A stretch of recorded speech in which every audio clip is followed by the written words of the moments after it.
I was never really a runner. The way I see running is a gift, especially when you have stage 4 cancer. I'm Anne. I'm running the Boston Marathon, presented by Bank of America.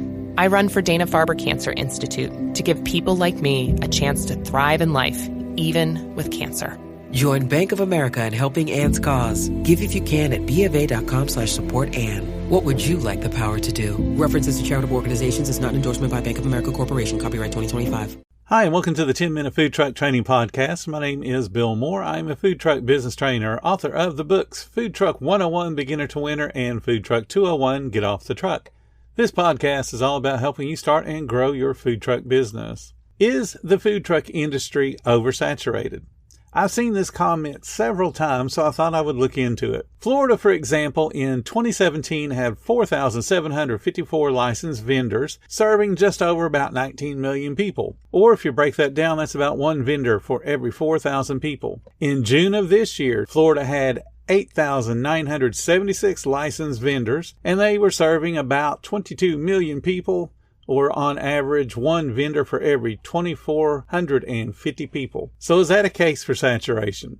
Possibly. So I decided to do a little bit more research and see what's going on around the country. According to IBIS World, food trucks are a familiar sight in many major cities, catering to office workers while on their lunch hour, event goers, and university students. They've also become a popular alternative to sit-down traditional restaurants. Over the previous 5 years, the market has grown rapidly at an annual rate of 9.3%, becoming the fastest growing segment of all food service. Last year, however, food trucks grew at the slowest rate in years, 3.5%. According to the Daily Universe, the business is difficult to enter. It's very saturated right now, said Victor Young of Brigham Young University. There's a lot of people that are trying to get in. And he owns the Bumblebees Barbecue and Grill, and his business partner, Brad Bay, said that when they attempted to enter the food truck market, they found that much of the city was controlled by just a handful of trucks. In addition, the requirements for their particular city were extremely expensive. Licenses are needed for every single municipality along with the annual health permit. Then the truck has to be purchased and modified for food service, and they require plenty of maintenance. These high costs make it possible only for the most successful food truck businesses to survive.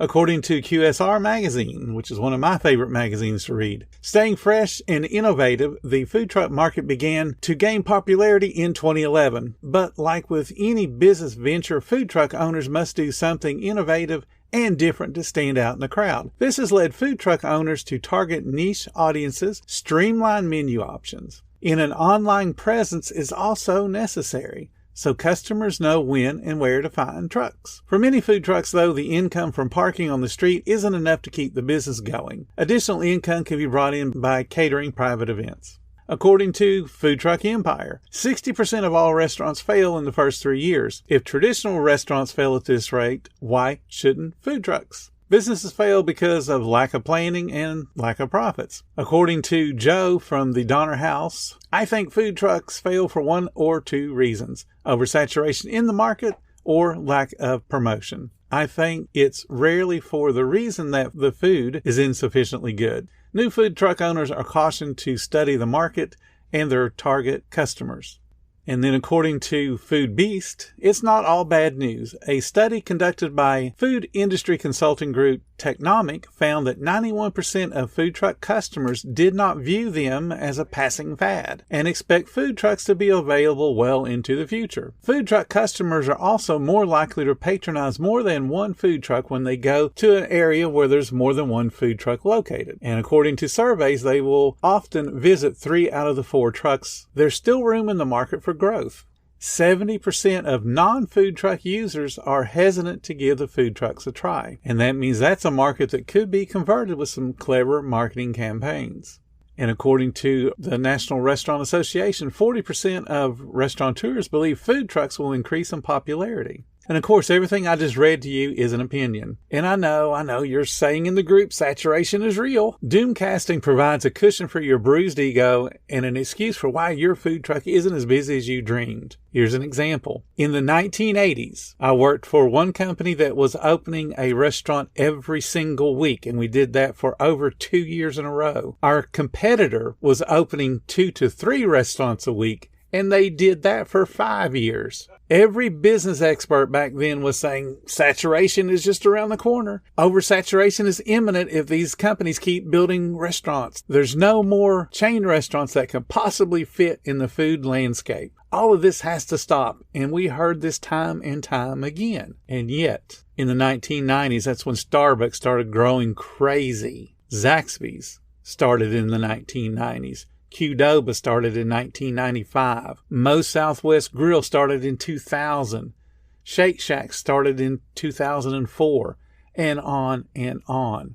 There's always people that are going to say, well, it's saturated. They can't afford any more restaurants. Just not going to happen. That's why my restaurant's failing. Not my fault. It's everybody else's fault because they all started jumping on the bandwagon. All saturation is an excuse for poor performance or a way to attempt to discourage the newbies because they don't know any better. Hey, that guy's been in this business a long time. He says we shouldn't get into it, so we won't get into it. So it's one less competitor for the guy that's saying it's oversaturated. Too many food trucks. Oh, and all those things I was reading to you guys, they're all from 2016. That's 6 years ago. 6 years ago, people were saying it's too saturated. Food trucks fail all the time. I wonder what those guys would say if they actually started looking into the number of licenses that are out there right now. Florida's has almost doubled, and I imagine that there's places around the country where they have doubled. When I looked into the numbers in Florida, there were counties that in 2017 had 0 vendors. 0. And now they have 10, and in one case, 15 vendors in a county that just 5 years ago had nobody. I wouldn't call that county saturated by any stretch of the imagination. There will always be people that are saying saturation. And there'll always be people that will tell you today's the day to go start your business and set yourself apart from all the other food trucks. You want to be successful? Go out there and do it. You want to fail? Keep saying it's saturated. Because you're giving yourself an excuse for why you're not busy. Thank you guys so much for listening to the 10-Minute Food Truck Training Podcast. If you're finding all the information helpful to your food truck business, please become a monthly supporter of the podcast. Just hit the support button or follow the link in the description. Every little bit does help keep us going. Join our Facebook group. It's called Food Truck Training. We have a whole bunch of awesome members at all different levels, from brand new beginners to decades-old veterans. They've all got your back when it comes to helping you with your food truck. And again, thank you for listening. Come back tomorrow because you know I have plenty more to say when it comes to helping you and your food truck business grow.